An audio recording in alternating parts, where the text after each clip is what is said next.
in the outline of what we are expecting from them as farmers. Another thing is we're going to repeal restrictive produce exchange limits and remove VAT duty on seeds, hatchery gear, netting, solar pumps, cold chain equipment, and approved feeds. Listen to me. I was saying from the beginning, we don't understand if we're asking our farmers to produce more, we're asking them to be able to have more for our supermarkets and so forth. Right. Why are you taxing our farmers? And so VAT is an issue. We're going to remove VAT and other tax forms of taxation in terms of seedlings, in terms of the equipment that our farmers and also our fishermen need. So VAT and all those extra stuff is going to be removed. That's day 11 through 30. We're also going to launch a national bulk buy program for seed, feed, fertilizers, packaging, and fuel. We want to ensure that our farmers, we want to ensure that they have all of the necessary equipment that they need. We're not just talking about farmers, go ahead and do what you have to do. We want to ensure that they produce, because we want to take the Bahamas from a 90% import to at least an 80% export. All right? And so we want to ensure that our farmers have all of the equipment that they need, the seedlings, the fertilizers, the packaging that they need. And again, the cold chain facilities, the freezers, all of those things are going to be implemented, because we want to ensure that when our farmers, once their produce is ready, we want to ensure that there is a cooling facility that the farmers can be able to sell to the supermarkets, the restaurants, etc. Wow. Fresh produce. Yes. Fresh produce. And the reason why we're doing this, because again, under the COI, and presently we don't have it. We don't have a law in place that give a specific percentage that any restaurant or supermarket should purchase from our local farmers. And so under the Coalition of Independence, we are going to implement laws and legislations that allows now our farmers will be the frontline providers to our supermarkets, our hotels, our restaurants, etc. Well, thank you. Just to continue what my colleague just mentioned, I want to say to you that in that 100-day plan, we will be having an innovation solution for the future. Farmers will be able to have carbon credits at climate resilience, and they're going to use that carbon credit to gain from what they already produce. And how does carbon credit benefits the Bahamian farmers? It's going to create a national level partnership, and we're going to open the export market for the United States, Canada, CARICOM, beyond. So farmers are going to be able to export what they want, and they're going to be able to get something back from what they've already produced. And of course, why is this so important? You know, we're tired of the speeches, right? We're tired of having government and MPs and so forth talk about what they're going to do. And this is why in the first 30 days, 1 to 30 days, this is why you see we're going to be mobilizing and ensuring that our farmers and our fishermen have the equipment that they need, because we want them to begin their producing, right? So we're moving away from the talking and we're putting in action. Also, we're going to deploy a modular cold chain assets and priority landing sites. It means that we're going to have ice plants, we're going to have blast freezers, we're going to have freer containers, cool containers, potable water, solar backpacks, and of course we're going to make sure that we have insulated transportation. And I think that is most important in terms of getting our produce, in terms of getting our fishes or our marine from one location to the other. We're also going to start an emergency stock assessment and landing data collection for lobster, conch, reef, the fish, the crab, and all near-shore species. So there's going to be a team that is formulated that will go and do a full assessment. We want to know where we are at in terms of our conch, our fisheries. You know, we talk about our grouper, we talk about our lobster, and so we're going to form a team, and this team will be designated to going out and doing a full assessment on all of those marine lives, all of those areas. Because why? We want to be able, if we're saying now that we want to catch so much amount of conch to be able to export it to certain places around the world, we want to ensure that we're producing what we are giving out, right? What we have out there for purchase. And so we're going to have an assessment team in place to ensure that we're not leaving us undone. We're also going to launch a mobile extension strike team for agriculture and aquaculture with soil, water, diseases, and digital mapping tools. And what is that? That's another team. And I think that this is so important because, you know, a lot of times we put initiatives in place, but we don't have persons or a team that is in place that can monitor what we have put in place.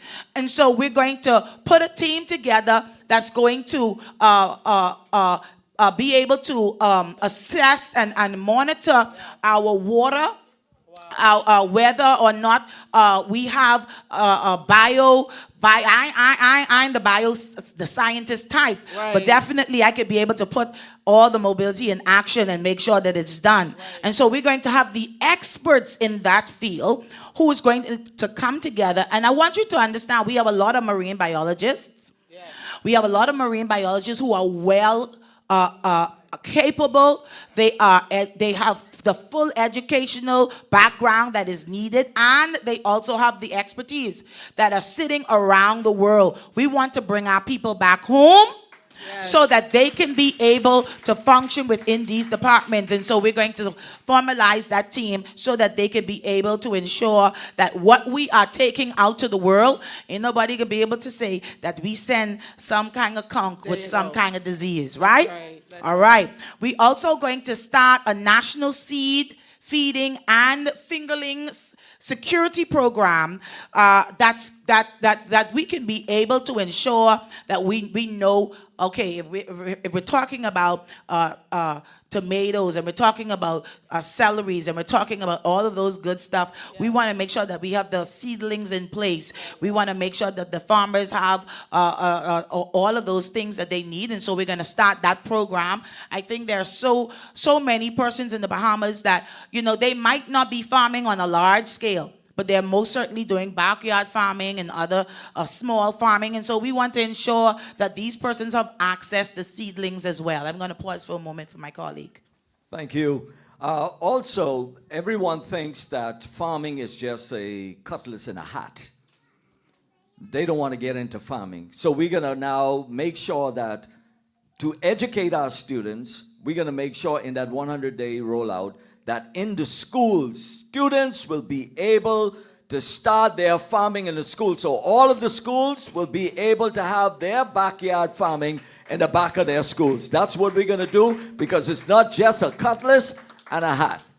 I yield to my colleague. I have a question. So are we going to be using like the greenhouse effect? Like, Most certainly. We're going Yeah. to have greenhouses. We're going to have the coal houses. We're going to have solar hubs. Because why? We want to ensure that whatever is produced or whatever our farmers produce, that there is a protection span around that particular produce. Because we want to put in place where the supermarkets, the restaurants, the hotels, they have to go to our local farmers first. yes. They have to go to our local Yes. farmers first, and then going to purchase from our local farmers, there is a certain percentage of their goods that they are using. It has to be bought from our local farmers. And right now, there is really nothing in place, a full structure in place. And of course, we're going to sit at the table with that and discuss what will be the percentage. But there's no way that we're going to make agriculture the #1 industry in the Bahamas. Yes, that's what we're going to do. do. And so most certainly we're going to ensure that the supermarkets, the hotels, the restaurants, etc., that they at least purchase at least, and that's the least 50% of what our local farmers are producing here in the Bahamas. I also want to say that we're going to roll out a climate smart production system, and this is the drip irrigation, the rainwater harvesting, the greenhouses, the aquaponics, and the solar pumps. And this is important. Of course, we want to, a lot of our farmers have been using the old methods in terms of farming. And so, of course, we have some that have now launched out into the newer techniques that are out there. And we want to encourage our farmers to launch out into those newer techniques. And so we want to make sure that we have make sure that the access is there for them so that they can be able to get the equipment they need. I also want to talk about a little bit about our Blue Shield. And our Blue Shield, and what we're going to do with that, we're going to create a joint force team with the Royal Bahamas Defense Force, Customs, Marine Resources, and Fisheries Intelligence Task Force to stop poaching and protect our premium seafood stock. Listen, teamwork makes the dream work. And so we want to pull together persons from the Royal Bahamas Defense Force, persons from Customs, persons from Marine Resources. We want to form a Fisheries Intelligence Task Force. And these persons, their responsibility will be in terms of the poaching that we have going on in our waters. Listen, our fishing in our waters is for Bahamians only. Okay? Bahamians only. And so we're going to have a task force that is designated and structured just to ensuring that our waters, and so it's not just about who we catch in the water at that moment, but we're going to do investigations because it's a ring that's happening out there with persons who are planning into how they're going to come in our waters and so forth. And if we can have a task force team that is able to intercept the ring before they get into our waters, somebody say, why not? Why not? All right, go ahead, sir. Yes, and good. Just implementing on my colleague here, we know we have a lot of poachers that coming into our waters. And we know that we have our lobster, we have our grouper, we have all these fishes. And we want to ensure that when these lobsters and fishes are groupers in our waters, we want them to be able to harvest properly. And so poachers are coming into our waters and they're taking our lobsters and it won't be up, we'll have small lobsters. So we want to make sure that we have our laws in place, our borders in place, so poachers won't be able to come into our waters and take our lobsters and groupers out of our waters. We're going to protect that. That is one of the things that the Coalition of Independence is going to implement and strongly put a moratorium on that against those persons coming in our waters. And you know what? I want to say this. See, I believe that whenever you put a team or a task force, etc., in place, you have to ensure that they have the best tools and equipment to be able to do their jobs properly. Right. That's very important. And so, of course, we're going to be utilizing drones.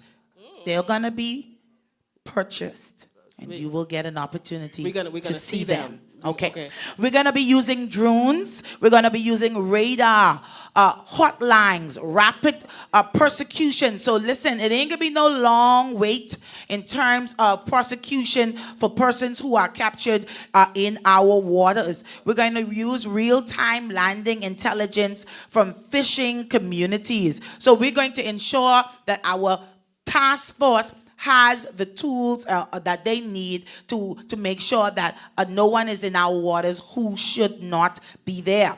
We're also going to train and deputize and legally armed certified fishermen auxiliaries under state supervision to help defend our waters. So of course, some of our fishermen, we will deputize them. Why not, right?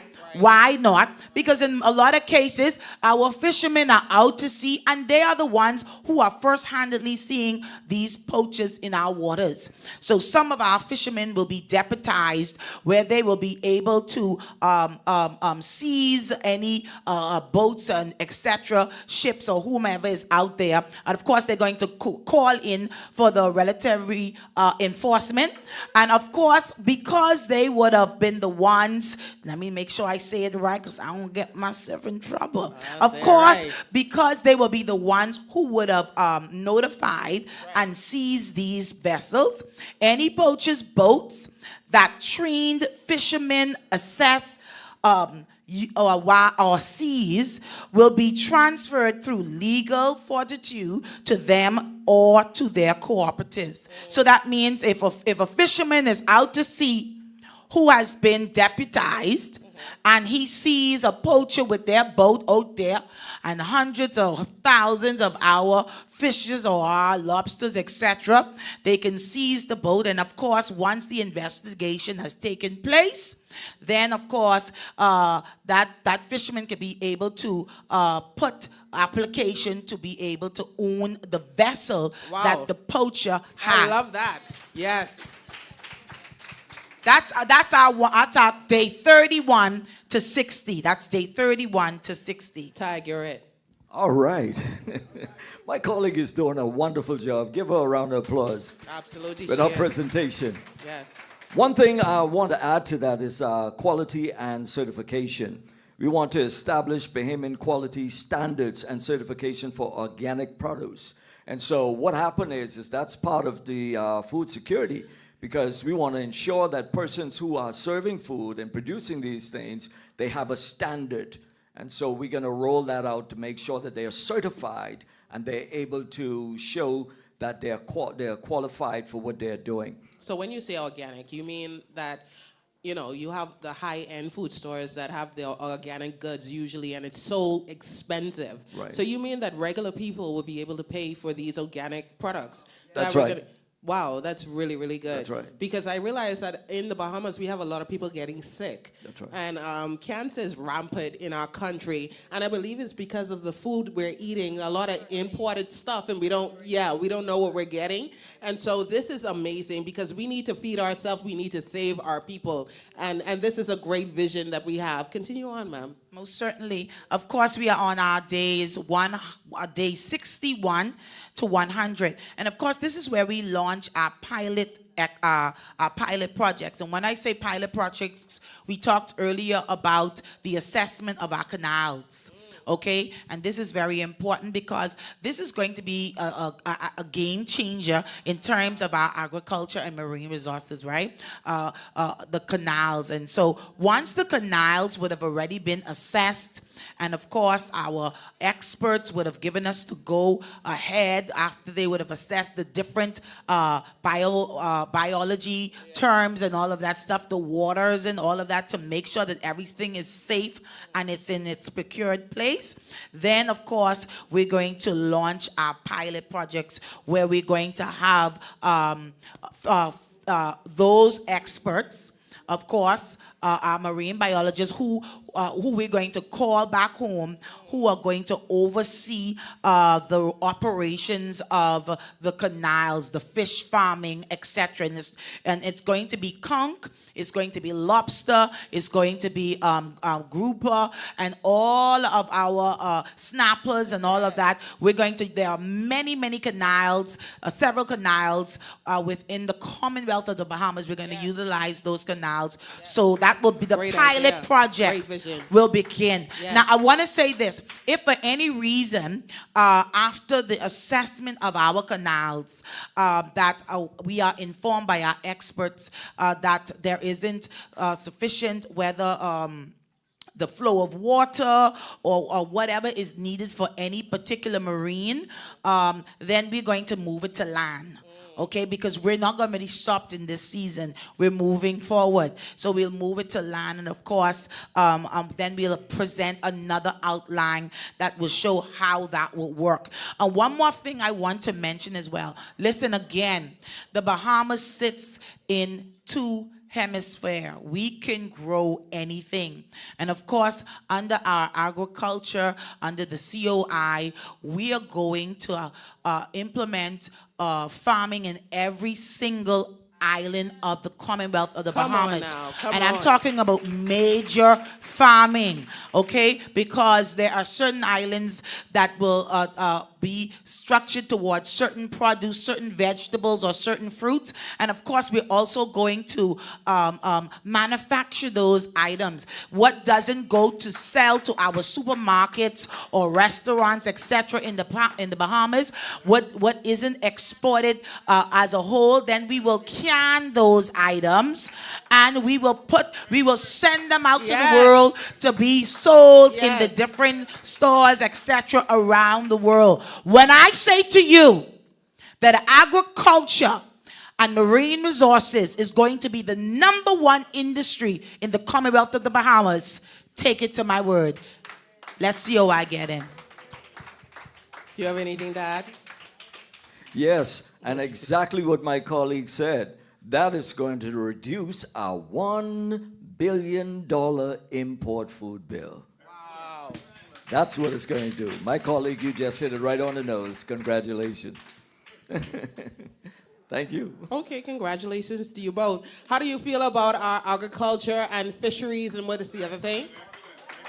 Excellent. It is excellent. And of course, I want our Bahamian people to know this is only the 100-day plan.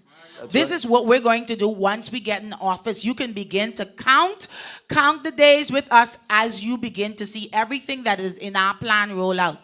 And so if this is the plan, imagine the 5 years. Wow. Drops mic. Drops mic. That's all she needed to say. Yes, this is amazing. Are you excited? Do you see a new Bahamas?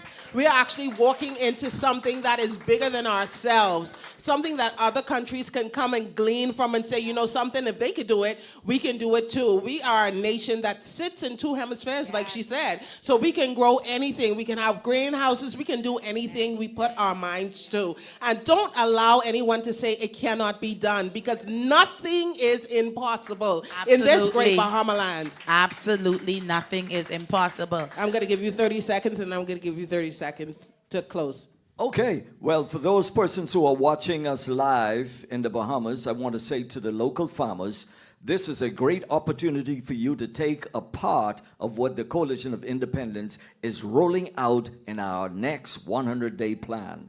This is the opportunity for you now, local farmers, to gleam into the Coalition of Independence because, hey, change is already here.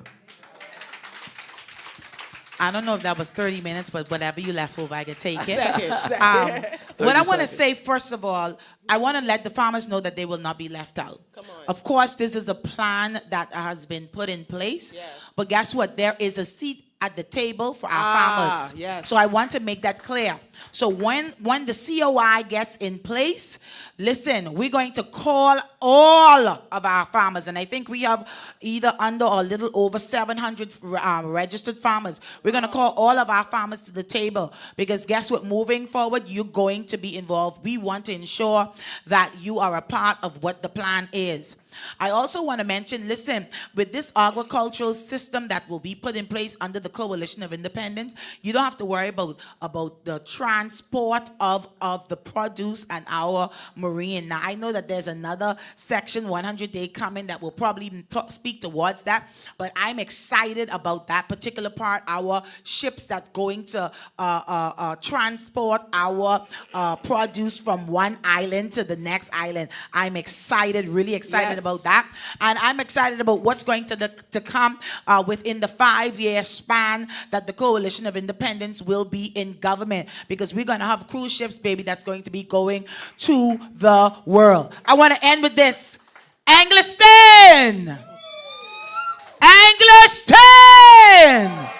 May 12th is upon us. And on that day, we will let the people know change is here. Are you going to say Foxhill? Foxhill! Foxhill! Change is here. It ain't coming. There you go. Congratulations. Thank you very much. Education, we're going to roll you right in. Let's welcome Trevor Green from Tall Pines and Minister Charmaine from Golden Gates. Charmaine Adderley and Mr. Tall Pines, Tyrone Green. Trevor Green. I'm sorry. I apologize. I need the glasses. So we're talking about education now. 100-day plan for education. Are you ready? Well, they always All right, I ready. don't know if Watch this how is on. watch Is it how it's on? gonna be. Is it on? Watch how it is on. Checking. Mic check. All right, good afternoon, everybody. Well, it's Well, afternoon. good evening, afternoon. Hey, I just feel excited. First of all, I want to say hello to everybody. Hello, Golden Gates. Look here. We're going to make the gates golden. Let's get excited about what's coming to the great Golden Gate South Central. You gonna Tall Pines in the house? Is there any tall pines in the house? We are on the move. Every day, all day. Tall Pines. I just happen to be in Tall Pines, so I gotta give my member of parliament a little high five. Yes. So what's happening in education, guys? Who's starting first? You're starting first. Okay. I needed a mic with some power. That was giving me a little hurt right there. Look at education. As much as we have heard, and I'm sure we're going to put that up on the screen in a minute, we have so many exciting plans for the Bahamas. I'm telling you, I am just not overwhelmed, but it's amazing to know what the COI will be putting forward in our first 100 days. And without education, Lady Aisha, you're a teacher as well, so you understand that we have to prepare our people. We have to change the mindset of our people to get ready for all this good stuff. Tell somebody good stuff. Man, look here, good stuff about to take place in education. I am excited to see what we are going to be doing with our first 100-day plan. And so the thing is that I want to say to everyone, in order for us to embrace what we are about to do, we are going to need a school system that works. We're going to need to not just produce graduates every year. We crank out about 5,000 to 6,000 every year. What kind of people are we cranking out? Is it just to glorify and pass out numbers? So tell somebody, sit tight. You about to get blown away. Look here, we about to take you to the new Bahamas. Education is the key. Sit tight. And this is just not about just, like she said, just handing out a bunch of children into the world unprepared. And not only the children, the teachers need to be supported. So this plan supports the teachers. The plan supports the students, the parents, the community, and it also supports the administrators, Amen. Everybody. There's something in it for everybody.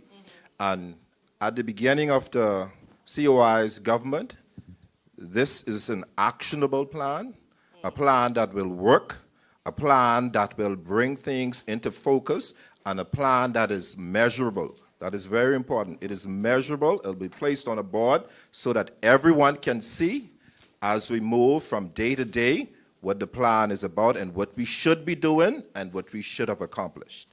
All right, let's go. You all ready? We're ready. Tell someone strap in. Let's go. We're ready now. Hey, when we talk about teaching, my philosophy is this: education is fun.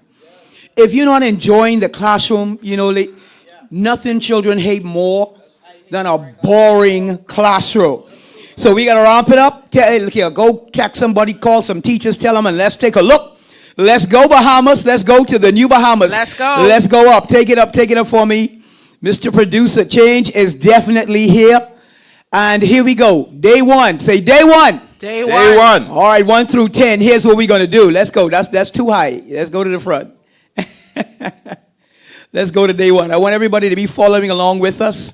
Let's take a look at our day one, the beginning of the document. All right. Days 1 through 10. Here we go. The first thing we need to do is take control of the system. I want them to know we are not just going to come and plug in ministers and everything carries on as usual, because that's what people believe. Oh, yeah. We're not having that. See, I'm a teacher. by profession, but I tell them I'm a preacher by call. But I love to empower and inspire people. And when I think about the education of the students who are now all grown up, Aisha, I feel a little young now. I have so many students, when I see them out as adults and I see them just impacting their country, that's what we got to be after. So here we go. Day one, we want to set up an education transformation war room. The Ministry of Education is not going to be usual. We're going to do this unusual. The COI's vision and mission must be promoted in this new war room. So we're going to make sure that we all come together on one accord to make sure that the persons in education know the vision, know what we seek to accomplish, and are actively being a part of what we are seeking to do, because it will benefit everyone. So the first thing we're going to do is we're going to set up a transformation war room.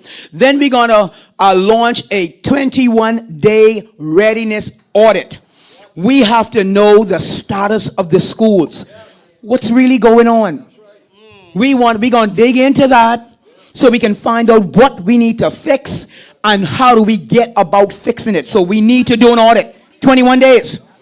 That's all we need to figure that out. We're going to find out. We're going to be about it. We're going to get it done. Then we're going to publish the first school-by-school repair dashboard. See, some of you don't really know what's going on behind the scenes, but I can spill some education beans. The government normally waits until the week before school opens to start repairing your schools. So the teachers, half the time, Lady Aisha, we are there hurting, scrambling around. This ain't fixed, that ain't fixed, workmen all around. But they want us to tell us about getting ready. Right. And they're not ready. So we got to, all of that stuff is garbage. It means that they're not serious about education. And so we're going to deal with the repair dashboard. We are not going to be playing around with having repairs waiting until right then. When all summer long, we always ask them, why couldn't you all start this the minute school ended? I mean, really? Make this make sense. And how they say the math ain't mathing. Let's go. We want to create now. Where the teachers at? Right here. Where the teachers at? Teachers, can you hear me? We're going to create. Say create. Create. The teacher pay implementation unit. Miss Adley, I think you need to say What that is again. that? I think we can drop the mic right there for You all need the to say teachers. that again. You need to say that again. We're going to create the teacher pay. Say pay. Pay. Implementation unit. Why? Do you know how many teachers have money owed to them? 4 years? They teaching every year. They faithful, you know. But they are owed so much money by the government, and they call this one, and they're on the phone, and they go, and some of them even, I was in Abaco for a little bit. Some of the teachers had to pay for their own ticket. To come to Nassau, to go to the ministry, to talk to this one, to talk to the next one. And when you look, they get turned right around. Or they say they can get it. Still ain't get it yet. Many of them. It's true. This is what the teachers going through. It's true. No, they don't pay them back. They don't give them anything. That's right. Under the Nothing. COI, we can pay them for Oh, we going to fix that. Check that out. Teacher pay implementation unit. Let's go up. Let's go. This thing getting... I know I have a good command of English language, but I got to say gooder. You know, I got to drop, we got to drop our Bahamian dialect, and this thing will get gooder. Half of y'all go get into teaching after this. Let's check out 11 through 30. Say teachers first. Teachers first. Look here, the teachers are our frontline soldiers. So we got to get them prepared. We got to fix up our teachers. We got to deal with empowering and getting the teachers excited about teaching again. So many of them are just tired. And all they end up doing is like robots, just going through the motions. Because they know they can complain all they want, Aisha. We talking our business now. They could complain all they want. They could cry out to this one all they want. And it's like the government wearing deaf, clog up their ears and they can't hear them. That's true. But they still fighting for your children. That's true. They still going the extra mile. That's true. But no one checking for them. That's how they feel. But teachers, guess what? Change is here. Check this out. Looky here. Well, like my guy on Facebook say, looky here. We will, under teachers first, day 11 through 30. We are going to, Aisha, you ready to shout? Yes. Begin salary implementation for July 1st. Whoa! Come on, man. Come on. 2026? 2026, Oh, Lady my Aisha. goodness. Look here, and you know, they couldn't get a date, so we're going to fix that. We're going to issue devices. And look here, let me tell you all another little thing they do. I can talk all their business. See, they didn't know I was in teaching, sitting down watching. Let me see what they really doing under this hood. So when a teacher comes to school every year, okay, they're going to give, now they've just started maybe over the last 1 or 2 years or so, they give teachers, guess how much? Just guess. Someone guess. They give them $250. And guess what? They're giving you that, right? And they acting like they doing you so much of a favor.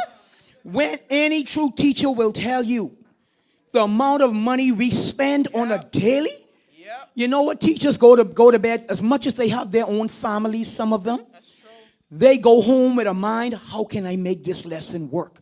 How can I help this student? And some of them only have your children on their minds.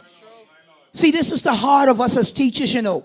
Half the time, we don't even be checking for ourselves. I had a colleague who passed away, and all she was thinking about coming to school every day when she should have been home taking better care of herself. She said, I got to figure out how I can pay my mortgage. See, this is what your teachers going through. And the government, them sit up there, and they got the nerve to come out, oh, we can do this program. But you're not taking care of your stakeholders. How can you treat teachers like that? Everyone in here has been impacted by a teacher. Come on, let's be real about it. So we're going to start this. We're going to help teachers. We're going to increase this budget. We're going to make it real money. And like we were saying, we're not going to give it to the school. We're going to put it right on the teachers' bank accounts. Let them buy what they need for the students. We ain't need no school middleman. They'll end up, when you look, they'll go, oh, we had to use it for something else. No. I know the little tricks. We ain't playing that game. No, sir. And then we are going to start, and then, of course, we're going to do mentorship support. Oh, wow, that's great.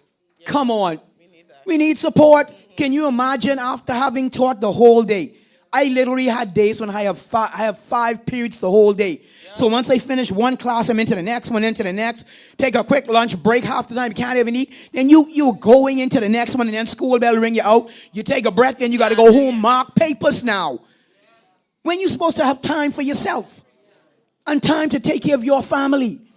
But they want to keep putting more pressure on the teachers. The average is not the teacher's fault. That's a failed system at the top. Oh, come on, man. Come on. So don't blame the teachers. Look here, we ain't playing, you know. So we're going to get the mentorship support that's needed by way of we have persons who are coming in to assist teachers, the teachers' aides. They'll be in place to make sure that, hey, we got a great plan. Trevor, you got to jump in. I know you wait for the next one, but you got to jump in and you got to tell me what we're going to do in primary. But I got to let you say, let me finish this. I have a question. Because we're talking about teachers in general, right? Let's go. But the primary school teachers, because you were in high junior K through 12, though. right. I was in K through 12 But the primary before. school teachers, they don't get a break. Some of them don't get a break at all. So all day, every day. All day. And if you don't have a specialist, and specialists are That's like it. PE teachers, music Yeah. teachers, and that, if you don't have You the have to specialist, do that work. you are done. Like Yeah. you have those children every day for 5 days a week. So imagine the frustration. I literally taught 2 subjects. I'm only paid to teach 1. But you end up taking on 2. Yeah. And more. I had to tell them, hold up, I'm not taking on 3 subjects because that's 3 different preparatory things I have to prepare for, which means I just ain't gonna have no time. I can hardly even sleep. I'll have to be up in the middle of the night trying to do lesson plans. Ain't happening. Teachers are being overworked and underpaid. And as I finish this one, for my colleague to jump on in and take you to the next level, we're going to start class size reduction and staffing plans. My God. Come on. Yes. We pulling down those class sizes in particular for our primary school students. But I'm going to let my colleague jump in and share what we talked about with this one. Yeah, but classroom size reduction.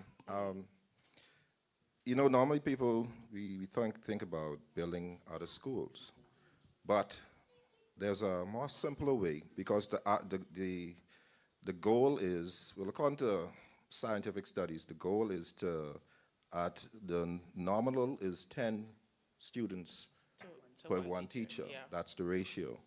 So if a classroom size, say in primary school, where we need to attack more aggressively than any other grade level, because of the literacy and numeracy requirements and the learning expectancy as children go through school, we will implement where there will be 3 teachers.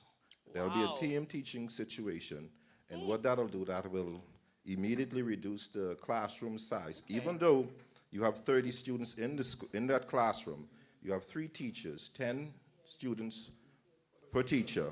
Wow. And that will bring us to where we need to be, the scientifically nominal level for each child in that system.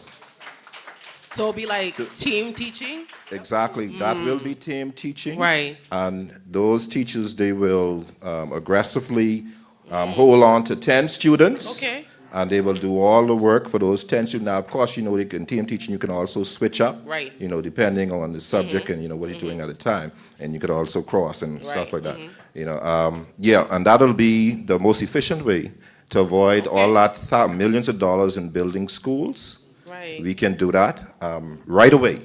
It's just a matter of the staffing plan where we will pull in more teachers, Or, yes. create more opportunities, and bring about an environment, because the environment is the most important thing in the Yes. education system. That is where children learn, and you can't learn in a sloppy environment.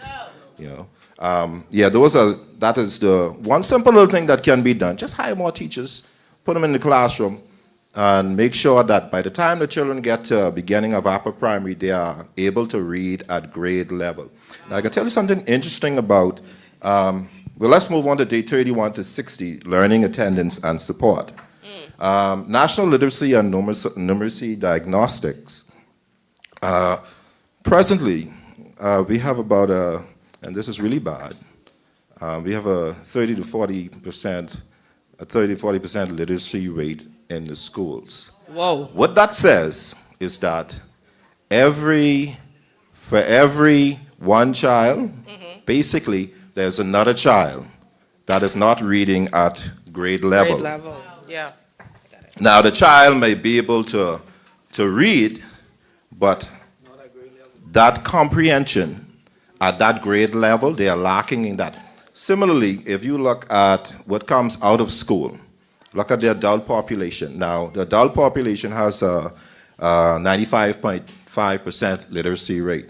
Now, that might sound good, but it's a functional literacy rate, which means that adults can only understand basic, or what we call in education, simple sentences. Like, for instance, At what percentage now? 95.5%. Whoa. Yeah. So what that means is, for example, a sentence like, the cat is black. 95.5% of them can understand that. But when you talk about more complex sentences like, the cat is black, but its undercoat is white, that is the problem. Jesus. So where that percentage might be high, it does not reflect the amount, the grade level, because as an adult, you should at least be at grade 12 when it comes to comprehension.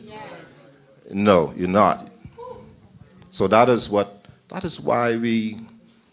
they I can't say no better way.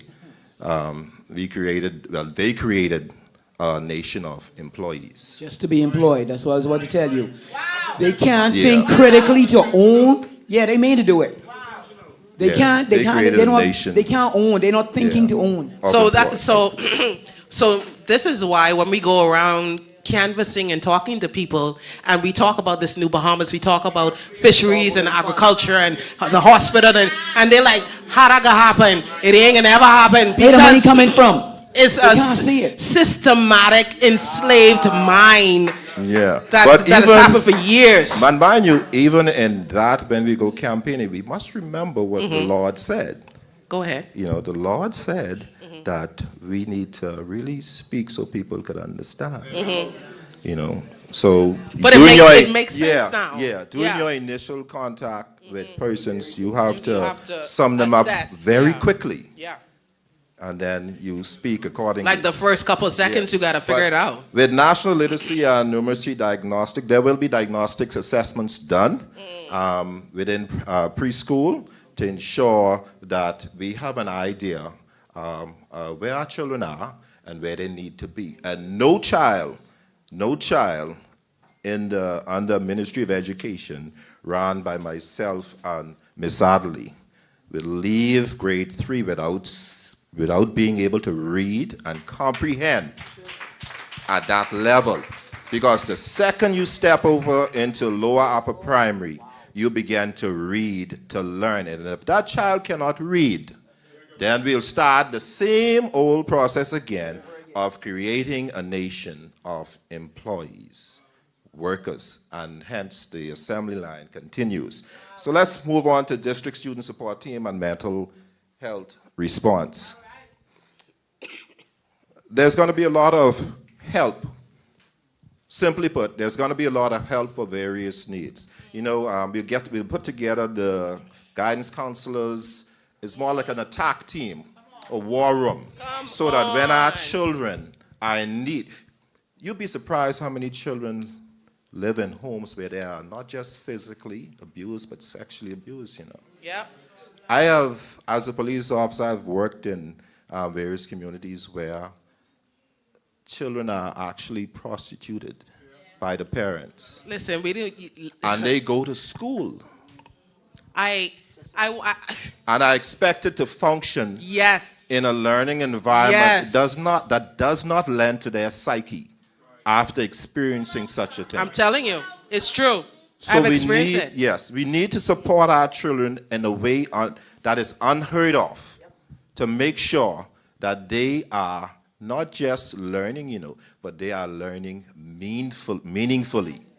Meaningful learning that will allow them to progress as the other students, we call a normal student, because they have some disability, whether it's emotional disability because of their experiences in life. Right. Some of these children, their experiences in life have far exceeded some grown women. Adults, yes. It's And true. it's sad, It's true. you know. But we will provide all the support they need to ensure that they are very successful in school, and they can leave school feeling comfortable that they attain. We can all feel that they attain something in school and not be able to recognize the difference between an abused child and a child who just lived a normal life. Not only that, as dealing with those type of things, the teachers themselves may find themselves in distress. So we must provide some sort of support yes. for the teachers to ensure that the Yes. teachers can now move on, and not only move on, but they can teach the class and, you know, move on in their lessons and stuff with, you know, with all that stuff on their mind. Provide a way that they can vent. Somewhere they can vent and, you know, come back to that lesson. Yeah. All right, now special needs screening, therapy access, and IEP part. This is my favorite, by the way. This is him. This is him, favorite. okay? I Did just you see love him light special up? needs Did you? children. Okay. This got me all excited. Yeah, so with the special needs children, we're going to do something special for them. All right? We're going to do something so special for them. All right? We're going to move them out of these self-contained classrooms. Boring boxes. Yes, where they are isolated, and all they do all day is learn from their peers how to learn from their peers what we will call unacceptable behaviors or abnormal behaviors. So if you think about it, if you group a bunch of these special children, you group a bunch of ASD children or autistic children together in one classroom, they pull from one another. Of course. But imagine what would happen if we practice inclusive education, where we put our children in the regular classroom and provide accommodations.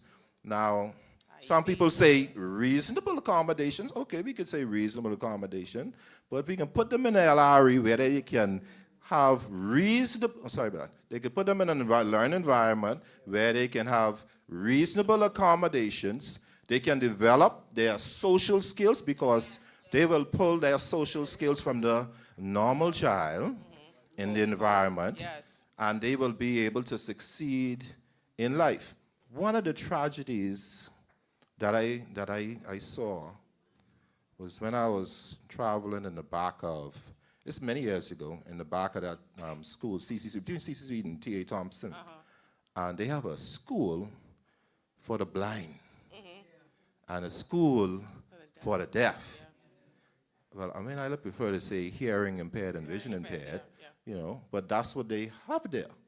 How do you expect those students, how do you expect them to fit in societies when all they are exposed to is their people who have their same impairments? Wow. Does it make sense?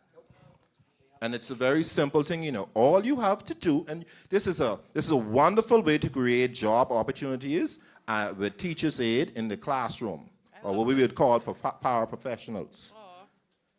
Teach people how to sign and make them paraprofessionals in the school.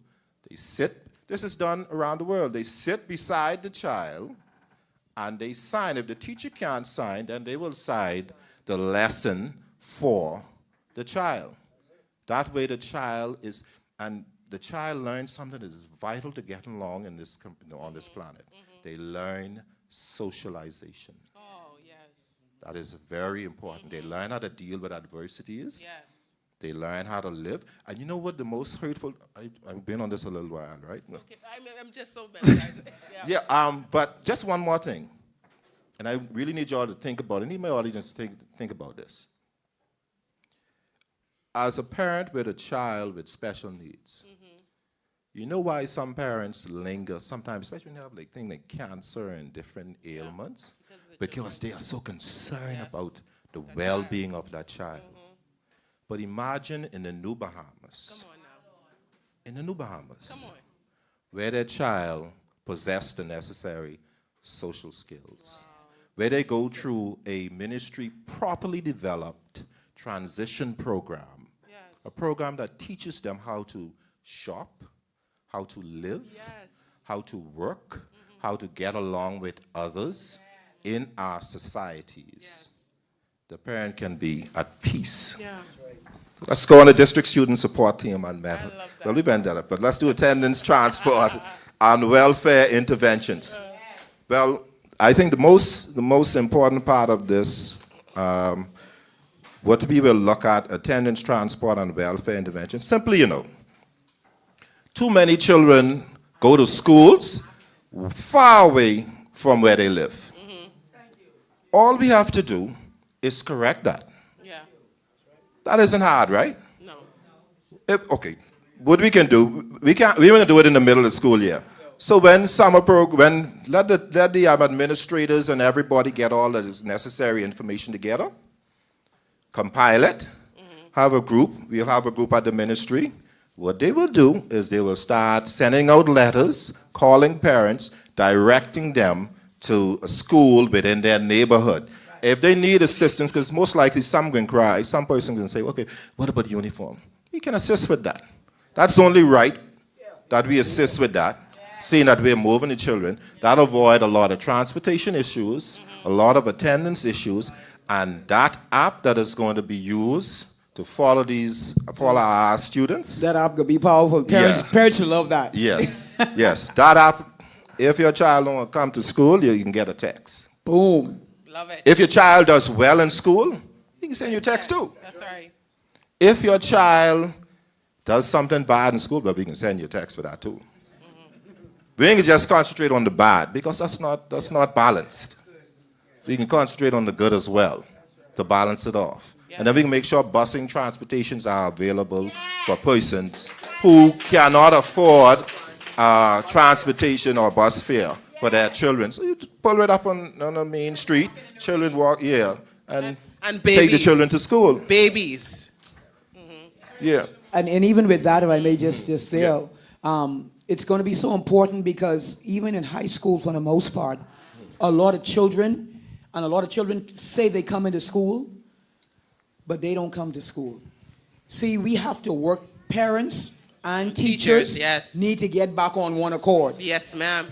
We have to get back on one accord with administration to make sure we are rearing the children properly. So no more skipping and ducking school to go do your little whatever. The little one too. Your parents can find out. Yeah. Go ahead. Yeah, and then transportation too on the Farmy Islands is a major issue that we must ensure that there's adequate transportation for our students to get, because sometimes you have the only school is, because of the low population, is centered, and then some of the students are way down on one end, and everybody has to be taken there. So we're going to have to make sure that the appropriate transportations are in place and adequate transportation are in place to get this done efficiently so the students can reach the school on time. Yes. So now let's visit visible school transformation. This is where you'll be able to see exactly what is going on. Air-conditioned mobilization for every school. Yes, Praise the Jesus. Lord. Come on. Isn't Hallelujah. Don't we live in the tropics? Jeez. How much days a year we have sun? 365, right? And most of the time it'd be somewhere in the 80s. Yes. You can would you stay in your workplace working like that in no air condition? No. So why we can't do these things for our children? The children, I mean, my God. What's wrong with that? And expect them And it to doesn't learn. and it doesn't have to be expensive, expensive. We can solarize it. Simple. Cafeteria, kitchen, and breakfast plus lunch rollout. Amen. Hallelujah. I don't think I have to say nothing else but that, right? Yeah. 365 maintenance corps with preventative HVAC service. And HVAC just means air conditioning, making sure the buildings are secure, they are maintained. With proper protection on the windows so the air is not running out. Yes, and like my co-minister said, the maintenance part of it will be done through a dashboard, so we'll see exactly what is going on daily, Yes. day by day. So, So for the, instance, so the water ain't I gonna be want off you to for a say- week. Yeah, I want you to say that again.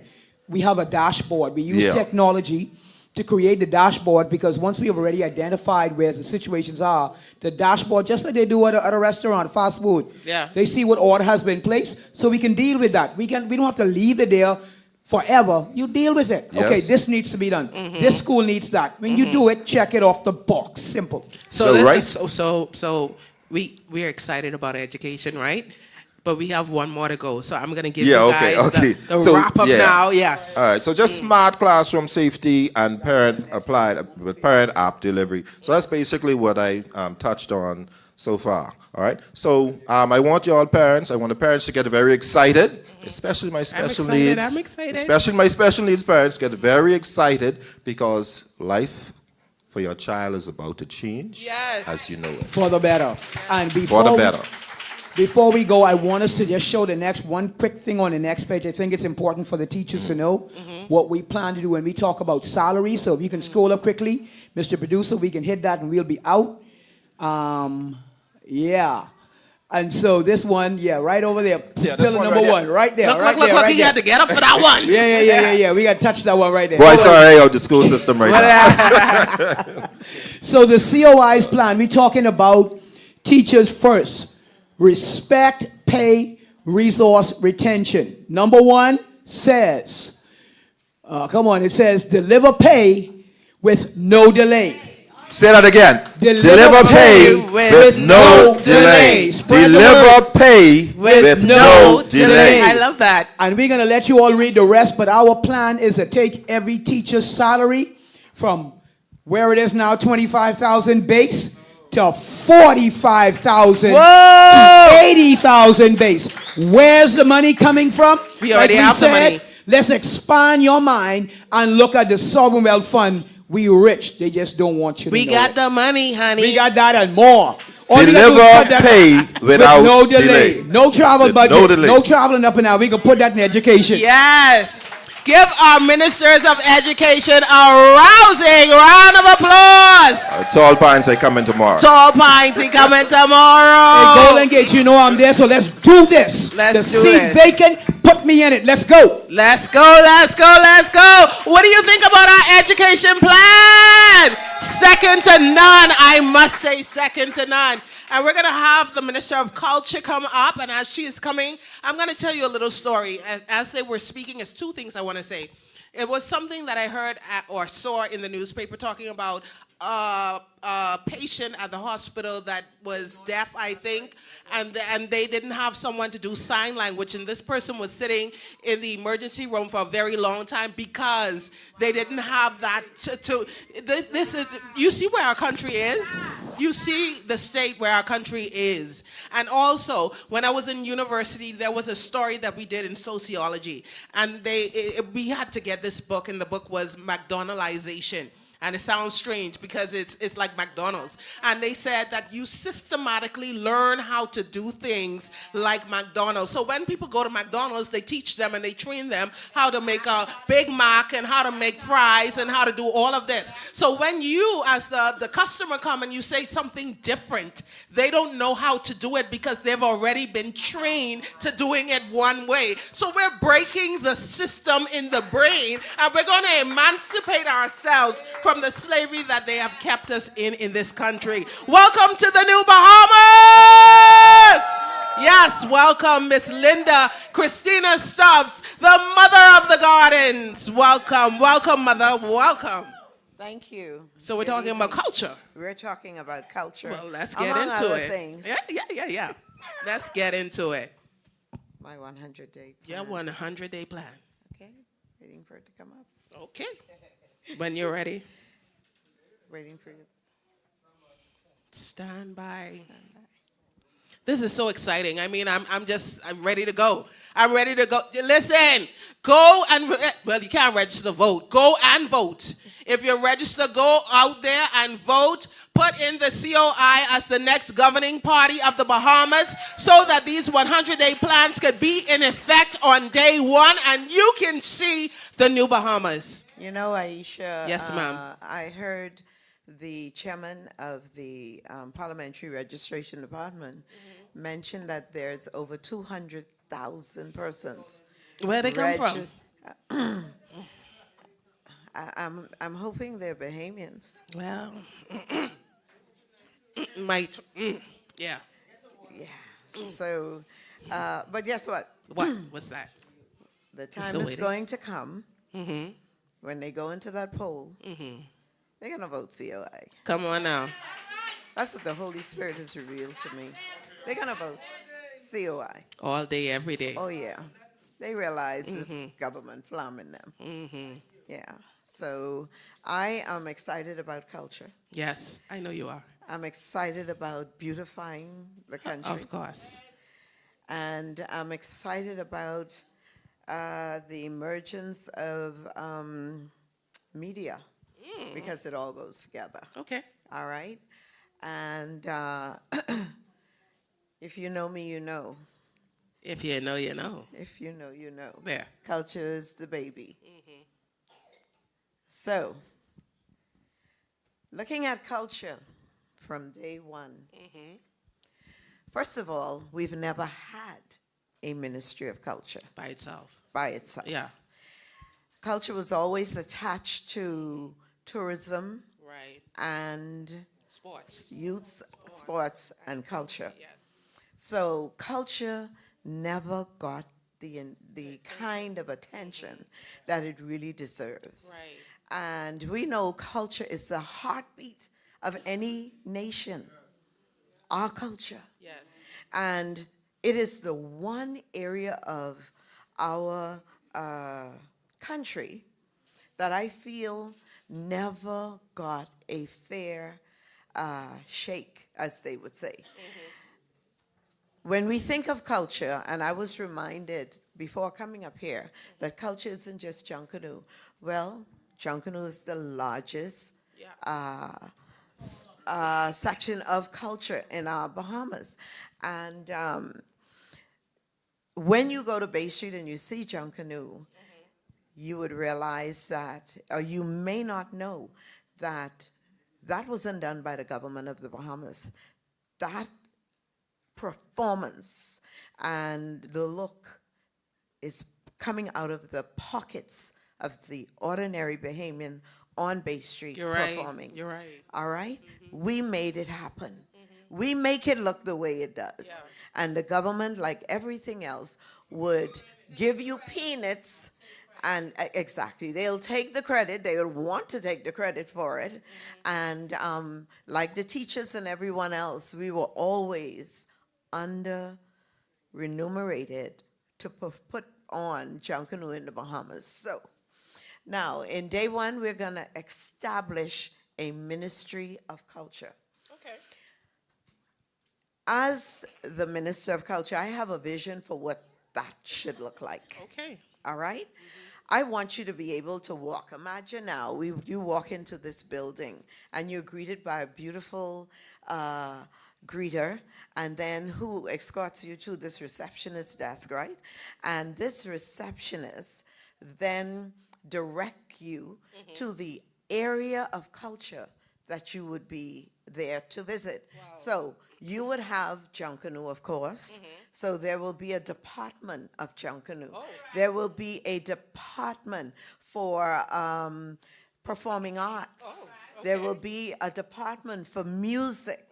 So we are going to separate this and make it make sense, so that when you come to see someone about any issue or any inquiry you may have, you are then directed to that particular department. So it wouldn't be overlapping, because you know now it's No just overlapping, no waiting 3,000 years.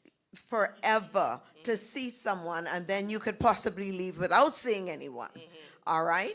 And so we want specialists in those areas. Okay. So when we talk about the improvements we wish to make in any of these areas, we are going to consult with the professionals in those areas. Yes. And we want to include their views. So we're not coming to dictate anything. We're going to include them. We're going to sit, we're going to meet with them, we're going to select the persons that we feel has the right stuff Okay. to handle that particular department. So it will be a ministry, but it will have tiers. All right? So when you come to see the minister, it would then mean that you were not satisfied at all these different levels. Wow. But I am pretty sure, and I guarantee you, the type of person that I am, the right people are going to be in the right place to do the job. Again, if you know, you know. All right? Now, the Junkanoo Commission, you know that the government has recently passed what they're calling the Junkanoo Authority, the Junkanoo Bill. They are now in the throes of, I understand, selecting persons to staff this authority. Okay. The authority is going to be a full-time job for those that are involved. All right? So picture this now.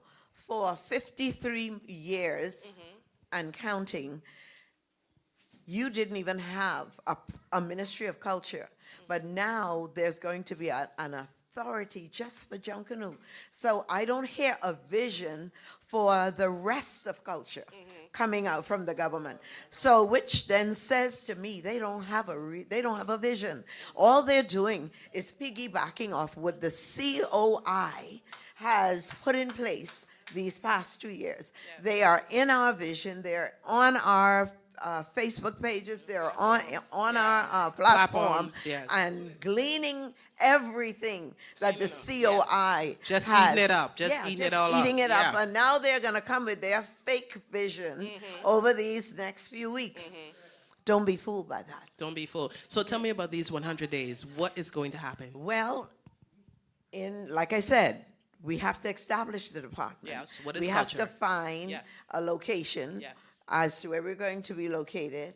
And So you aren't going to be in the Ministry of Education no more? No, we want our own space. You want your, okay. We're going to need the space Okay. to be able to function properly. All right?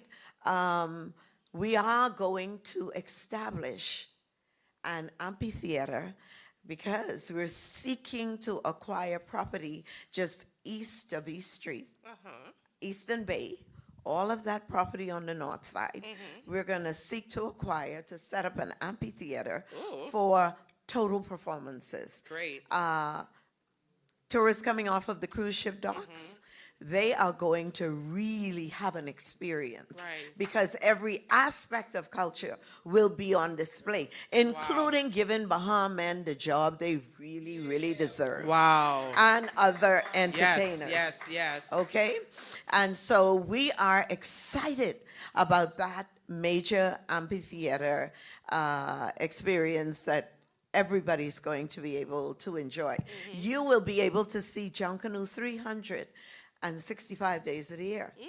Okay? Because it won't be obviously like our Boxing Day and New Year's Day Right, parades, right. but you will be able to experience some Junkanoo as visitors coming here, and even Bahamians visiting Okay. the downtown area. I love that.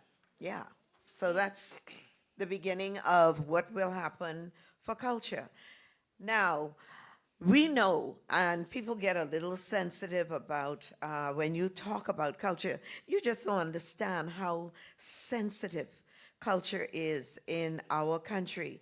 People really, really get touchy. So I want to say, all of the dancers, the Robert Bain and all of these guys that have been in the throes of teaching young Bahamians to dance. And you have Dr. Ann Peterson with the liturgical dances. People like that never really got the kind of support. I feel that they need to advance that aspect of culture. Since the leader of the National Youth Choir passed away, Yes. Cleophas Adderley, Yeah. I'm not satisfied with what is happening with the National Youth Choir. Yeah. They're not performing as they It's been a used to. decline. Yeah, it's Yeah. been somewhat of a decline. Yeah. And, my mandate is to bring all of this, rejuvenate all of these entities and cause them to be effective and to energize Bahamians to get involved. We want to get Bahamians involved in all of these sectors. All right? Okay. Are we rolling the screen? We are rolling. Let's roll the screen. I love that for you. Thank you. Okay, so we talked about the cruise port. We talked about Junkanoo 365 and daily showing. And then there's also this aspect of film and, can we bring that over a bit, please? We talk about film and launching films. We want to do Bahamian films, okay? Like you see all those African films, and we want films that basically talk about the life of a Bahamian. What does it mean to be an indigenous Bahamian? Talking about the history. Who could remember Miss Lai? Remember? And Ferguson's from Farm Road and all that. We need, can you remember Pandora Gomez Gibson and Patricia McColas? These people are deceased. But believe me, we have talented Bahamians among us who don't get that kind of recognition. There's a young man, we call him Anno. He is Speakeasy. This guy is so talented. He can write about anything that is happening in this country. I heard him And before. I'm Yes. serious. He's really awesome. really good. So and there are many others out there that just need the opportunity. And the successive governments have ignored the Bahamian people. And, all it does is confirm. When I'm on the campaign trail in Mount Moriah, and I say to them, the mother of the gardens is here to take care of you. And what it is that governments don't take care of the people. Just look at what is happening around us now. Suddenly now, for 4.5 years, you did nothing. And then suddenly you can see there's a pothole in the road that needs to be paved. 4.5 and years you later. can, you can cut down some trees. Oh, those trees didn't exist before 5 months ago. I mean, it's just sickening. And they do it to us all the time.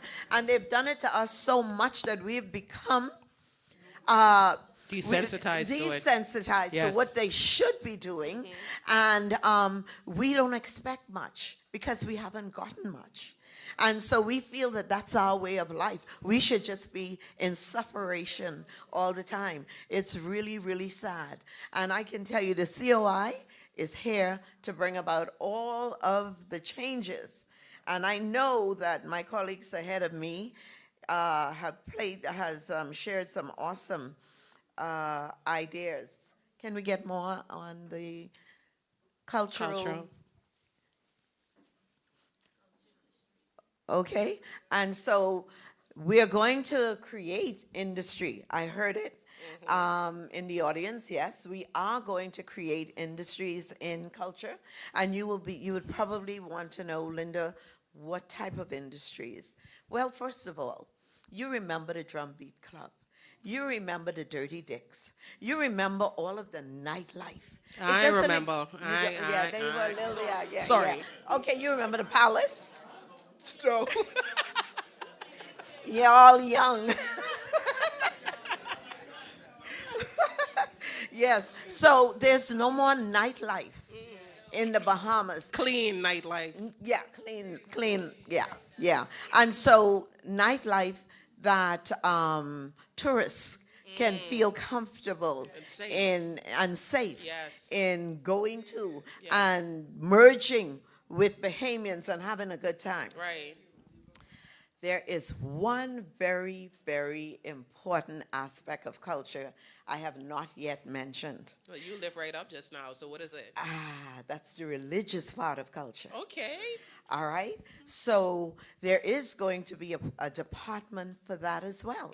So we want to be able to bring in and to encourage the growth of the music in the religious industry. We want to we want to bring in all aspects of the religious experience, from speakers, special speakers, huge concerts.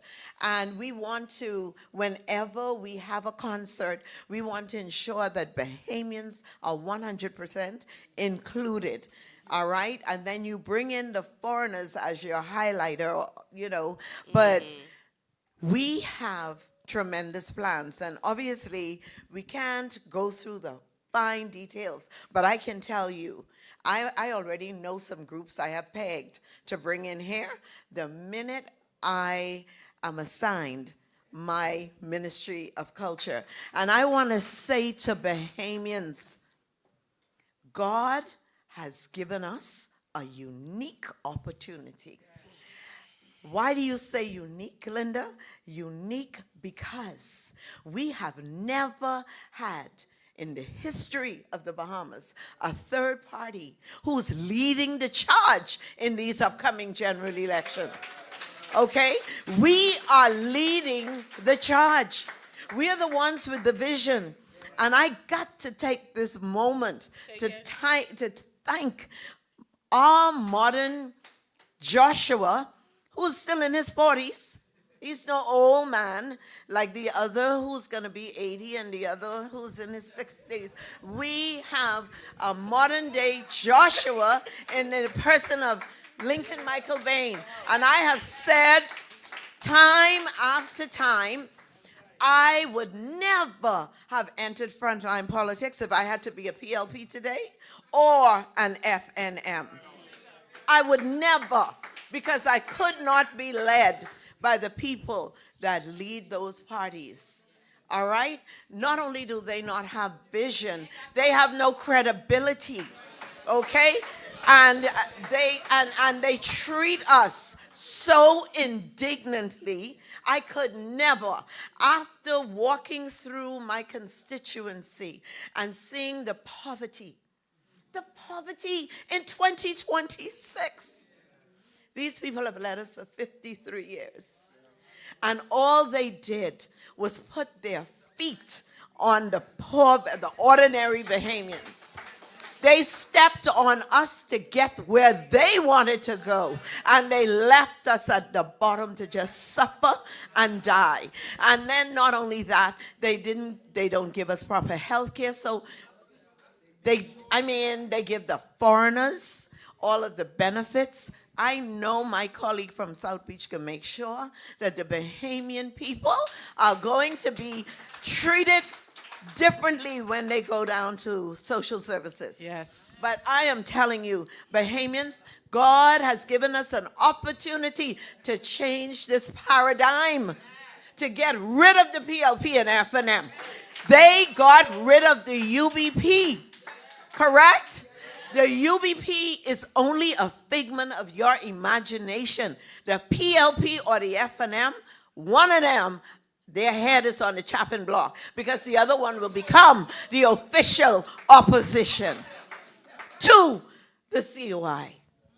Bahamas, the COI has vision.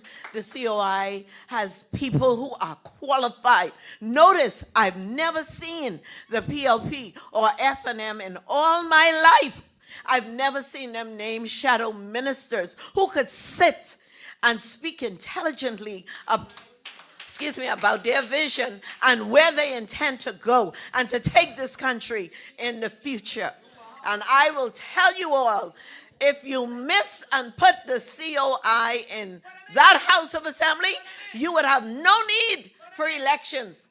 You will be, the Bible says, as it was in the beginning, so shall it be in the end. And I will tell you, Sir Lyndon had 5 consecutive terms. 25 years. And that is what I'm afraid is going to happen to the Bahamas. Why? Because you would never experience life like you will experience under a COI government. Well, she run hot. She run all the way hot. So is there anything else you would like to say about the Ministry of Culture before you just skedaddle out of here? Well, you know, I just want Junkanooers to know that we have plans. And again, I'm back to Junkanoo because it's the largest entity of culture. I want Junkanooers to know that we have plans to make changes on the way that the parades flow.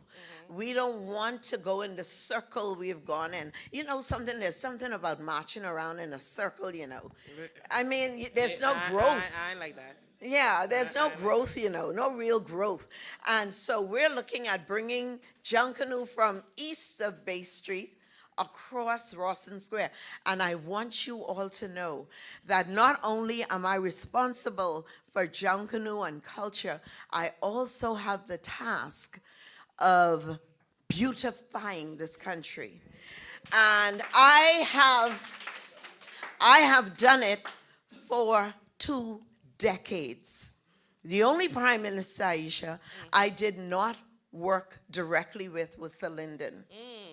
Every other Prime Minister, every other Secretary to the Cabinet, they know one Linda Christina Stubbs. So I want to say, our country, imagine coming from the airport in Nassau, and it looks like Bahama Boulevard.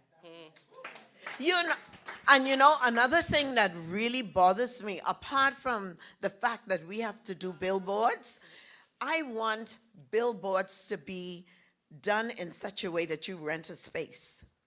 We're going to do them orderly. We're not going to have them looking as, disorderly as they now do. They really, it's really tacky now. Yeah, our country is going to be beautiful. It's going to be organized. And when you come, as a matter of fact, in a few days, I'll be showing you a rendering of what the drive from the airport can look like. Because right now it's embarrassing. All right? Our country is filthy. It's embarrassing. And these people could just see the need to clean now. And I guarantee you, after May 12th, if one of them were to, God forbid, be elected as government, everything is going to go right back to where it was. Right. And because now you're bringing in a group of people could just go and Google Haiti and look at their landscape in the poor parts of Haiti where these people are coming from. Just look at it. We have a paradise. God has given us a paradise, Bahamas. Let's not ruin this. They can be here. Some of them were here, and they were here for years, and they were good. They were okay. But this crew that is coming in now is a problem. All right? The other part of my responsibility would be media, and they all work in conjunction with one another. And the beautification of the Bahamas is not limited to Nassau. Right. If you go down on Bay Street now, I dare you to go in Rawson Square and look at the filth on the ground, the oil stains from vehicles. What happened to cleanliness? You know, it's just ugly. It doesn't look good. And what the government has sought to do in recent times, rather than fixing and repairing and beautifying, they had some graffiti everywhere on Bay Street. I call it graffiti. I'm sorry, no insult to the artists, but you know. So we might have to have a part 2 for you, because you just you just went on to see what the end gonna be, right? So I don't know, Mr. President, are we gonna have question and answer period, or this is gonna be it? Yeah. Okay, are you coming back on to address? So Yeah. you have 20 seconds while he walking from right there to right here to say what you have to say. All I say, COI. It's very simple. Look for the splash. Ignore the torch, because the water, the splash is, look, can I tell you? Check this out. No more telling. No. Check this out. This is important. All right? We're going to out the torch with the splash, right? And those crabs that normally come out after the rain, we're going to burn that, the torch burn them, then we going to out the torch. Okay. We can use it to our advantage. All right. All right, there you have it, Miss. You might as well sit down. Linda Christina Stubbs, the mother of the gardens from Mount Moriah, and our Minister of Culture and Media and Broadcasting. Is that right? Yes. Yes. Back to you, Mr. Lincoln Michael B. It's been a wonderful night, hasn't it? It's been a bit lengthy, but it's really been an educational night, a night of empowerment. And I hope you see what we are doing and the vision that we have for the next 100 days for crime, for culture and media and broadcasting, for agriculture and fisheries, and for education. It is amazing, simply amazing, second to none. Ladies and gentlemen, how you feeling? All right. I think this is where our country needs to go in having intellectual conversations, real important conversations about where our country should go. It is disheartening and it is disgraceful that the leaders of this nation refuse to participate in debates, to show the people that they're serious about what they're talking about, that they know what they're talking about, to stand before the people and tell the people what their plans are, and have themselves questioned before the people with the other persons there. I think we need to get to that maturity level, but the problem is they don't plan on doing anything. They don't want to have to explain anything to you because they feel that you are below them, and that is why they don't want to have debates. They're not answerable to you. They should do a debate because that is their interview for that job. But they don't want to interview for you because they feel that they're your boss instead of the other way around. But we're going to fix this. We're going to fix this. So on Friday, we're going to be on location. So looking forward to seeing all of you there. We're going to be on location. We're going to be in the Carmichael Road area.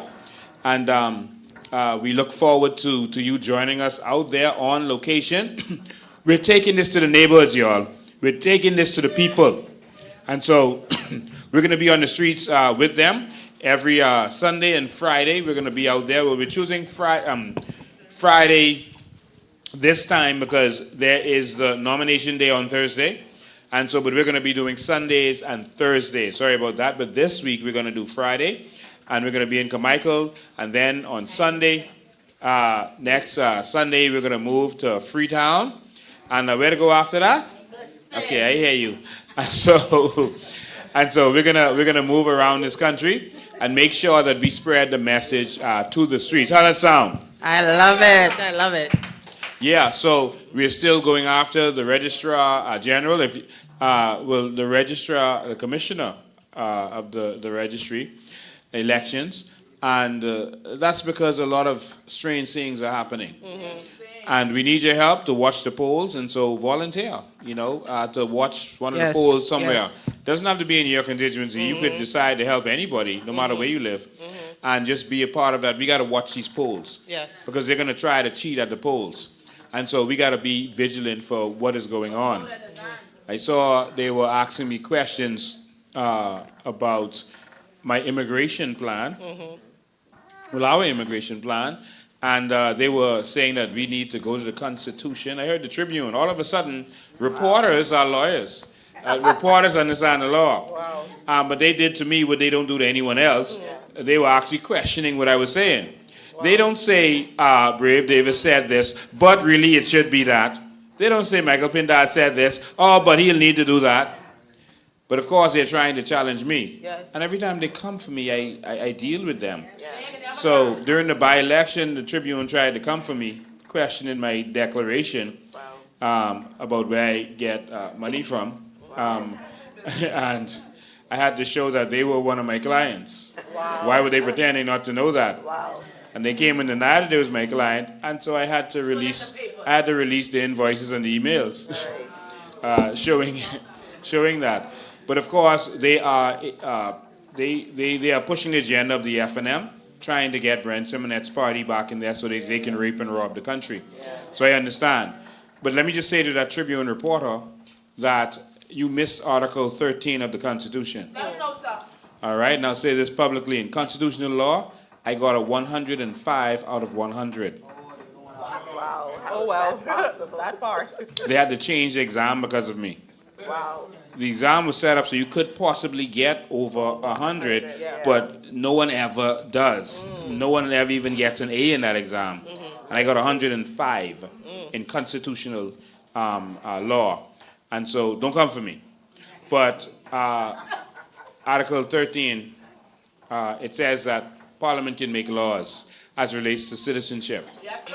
That's why when they were doing the referendums, I was telling everybody that's a flam. They're trying to bring in this gay marriage thing because the other stuff they were offering about equal rights for women, they could have just passed the law if they wanted to.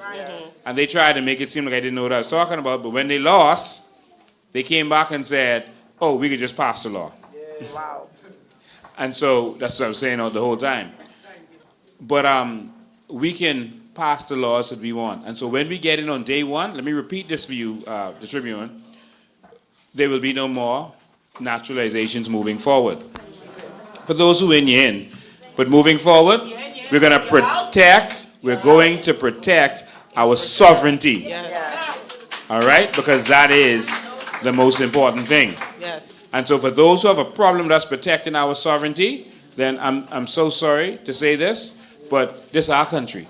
Exactly. And we got to defend this. Absolutely. And don't talk about us being hateful or xenophobic, etc., because I can't do the same things in their country by law. I can't own land in Haiti as a foreigner.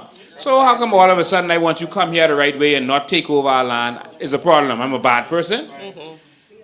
I can't run for office in their country. No. All right? Even Wyclef Jean, who was born in Haiti, after he found out he couldn't run.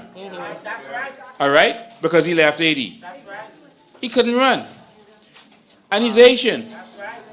So when I say I want my organic Bahamians to run, they told Wyclef, you're not an organic Haitian. They call it Haitian of origin. So why is it a problem when we want to defend this nation, man? We don't have a problem with anybody. Just come the right way and don't come to take over. Come to be a part of our society. But don't come here and curse out our women and children. Don't cuss out our Bahamian people. Insult us. You come here and you behave like a guest in our country. And anytime you stop behaving like a guest, the law says you go home. That's the law. The law says that at any point, even if you become a citizen, a naturalized citizen, at any point that you become disaffectionate with the Bahamian people, they can take your citizenship and you go home. So when you think we stupid or all those F words that you call Bahamians, you go home. But instead, the Prime Minister took Frankie and brought him to the Prime Minister's office and stood next to him. And let him address the Bahamian people on ZNS. My God. They took him on Sabah Station Eyewitness News. Wow. We got to save this country, y'all. Yeah. All right? I'm sorry we can't take questions. You know, we always take questions. But this really took long. This is really good information. This is good information, right? Awesome. And remember, this is just the first 100 days. This isn't the whole plan for these areas, because some people will say, what about this, what about that? This is just how we getting started. Yes. We put the first 100 days in writing. No party has ever done that. The FNM was live or is live, and they were, just repeating stuff they hear us say, but nothing genuine. How could you talk about hospital and you never build a hospital? Exactly. How could you talk about taxes and you plan on bringing income tax on us? Anything that they are promising you right now, they didn't do. They have no credibility. And so you should not listen to anything they are saying. They only want to get back in power to make the oligarchs rich. Yes. That's it. So thank you all for joining us. I'll turn it back over to you. I have one thing I need to Oh say. boy, go ahead. One thing. There will Oh, be. sorry, and I'll be in Pinewood campaigning tomorrow, but I'll also be on Steve McKinney's show. But those who come to help me in Pinewood, be there 5 o'clock. Okay, so this is very, very important. There will be no flag raising of any country in the Bahamas other than the Bahamian flag. Because like they say, when you're in Rome, you do as the Romans do. You don't come here and have your flag raising and on Clifford Park, holy Clifford Park, you can have another flag being raised. That will not happen. Yes, except for our embassies. Yes. Yes. So this has been another live of the COI, the Coalition of Independence, and I'm sure you would feel, and you should feel, empowered now to see the new Bahamas, to walk in the new Bahamas. My name is S. Aisha Claire. Thank you for walking with us. Thank you for allowing us into your home. We'll see you next time. Remember, change incoming. Change is here. Bye-bye.